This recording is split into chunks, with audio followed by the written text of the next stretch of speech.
So I want to bring Scott Padgett back in, our chief meteorologist. So we've been talking off the air, but covering just about every hurricane since 1992, Hurricane Andrew in South Florida. I have never heard the Hurricane Center say what they did tonight, and that is that message that the storm surge from Laura will be unsurvivable for some. First time I've ever heard it as well. So that language definitely makes you kind of alert a little bit more about how dangerous the storm surge is with Hurricane Laura, a major hurricane. And from earlier this afternoon, you can see that well-defined eye. And as we put this into motion, really it didn't change too much. You're able to see maybe it shrunk just a little bit, but we are continuing to see this major hurricane just piling up the water right along the coastline. I've zoomed in just a bit more. I want to show you that the distance when I measured this was about 26, almost 27 miles for the distance across the eye there. That's less than a drive from Fort Worth to Dallas or Dallas to Fort Worth. So you can see that the eye kind of coming in just a little bit, but already the effects of these storms making their way on shore for us.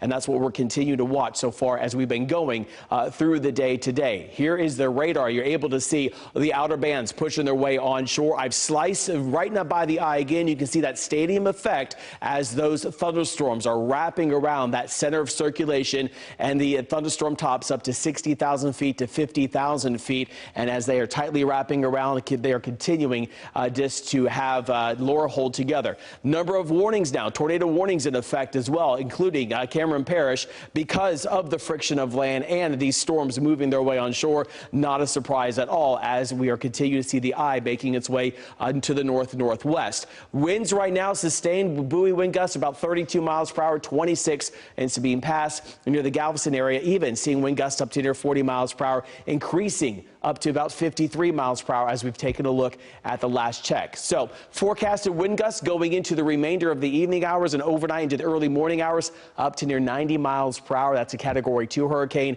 or even higher as that center of circulation makes its way due north, then going through tomorrow morning, then pushing its way into parts of Louisiana. Looking at the water vapor imagery, you can see there's a lot of moisture with this so far, so nothing to really rip it apart. But we've been talking about the storm surge, so let me break down what is storm surge.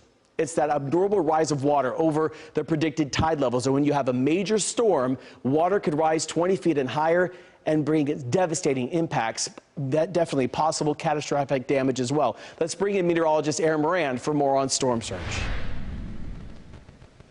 So when we talk about storm surge, you're thinking about the incredible winds that are ongoing with this hurricane. We're expecting these winds to push that ocean water onto land that is normally dry. So we're talking not just about high tide, though high tide is going to coincide with some of the most significant winds as Hurricane Laura does make her way on shore. So storm surge warning in place for parts of Louisiana, really the majority of the Louisiana coast and the southeast Texas coast as well. But we are talking about, in some spots, especially around that Lake Charles area, 15 to 20 feet of abnormally dry land that will be completely inundated with water. So we are talking about 15 to 20 feet of water over normally dry land. This is why the National Hurricane Center described this as unsurvivable storm surge. Scott.